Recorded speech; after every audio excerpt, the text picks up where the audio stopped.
திமுக கூட்டணியில் 10 ஆண்டுகளாக இருக்கும் கட்சிகளுக்கு மு.க. ஸ்டாலின் வேட்டு வைத்து விட்டதாக எடப்பாடி பழனிசாமி விமர்சித்துள்ளார்.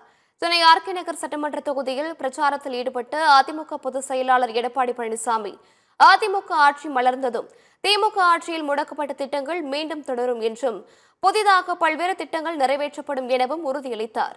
திமுக ஆட்சியில் கமிஷன், கலெக்ஷன், கரப்ஷன் மட்டுமே உள்ளதாக குற்றம் சாட்டினார்.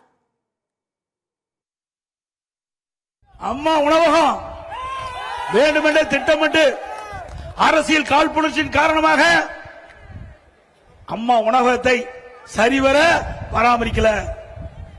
அங்க சரியான பொருட்கள் வாங்கி கொடுப்பதில்ல. ஏற்கனவே பணிபுரிந்த பணியாளர்கள் குறைக்கப்பட்டு விட்டது.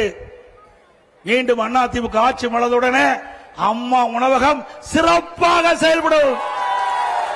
ஏழைகள் வயிறாக ருசியாக எல்லா அம்மா உணவகத்திலும் நம்முடைய ஏழை மக்களுக்கு வழங்கப்படும் என்ற செய்தியை இந்த நேரத்தில் தெரிவிக்க விரும்புகின்றேன்.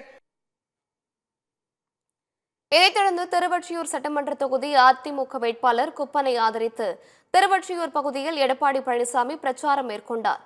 அப்போது பேசிய அவர், 10 ஆண்டுகளாக திமுக கூட்டணிக்கு ஆதரவளித்து தாங்கி பிடித்த கட்சிகளுக்கு தொகுதிகளை குறைக்கப்பட்டு விலை போகாத கட்சிக்கு அதிக தொகுதிகள் கொடுத்துள்ளதாக தேமுதிக குறித்து மறைமுகமாக விமர்சித்தார்.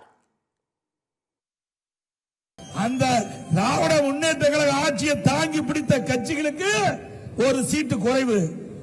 2021 சட்டமன்ற பொது தேர்தலில் வழங்கப்பட்ட சீட்டை விட குறைவா கொடுத்துட்டாங்க. ஆனா புதுசா ஒருத்தர் போய் சேர்ந்தார். எனக்கு ஏற்கனவே ஒருத்தர் யூடியூப்ல அழகா பேசினார். விலை போகாதவரு விலை போக வச்சாங்க. 1 கோடிக்கு போறத 10 கோடிக்கு வரை ஏத்துறாங்க. அது மாதிரி நம்ம பேரை சொல்லி எவ்வளவு சீட்டு வாங்கினாலும் உங்களுக்கு தெரியும்.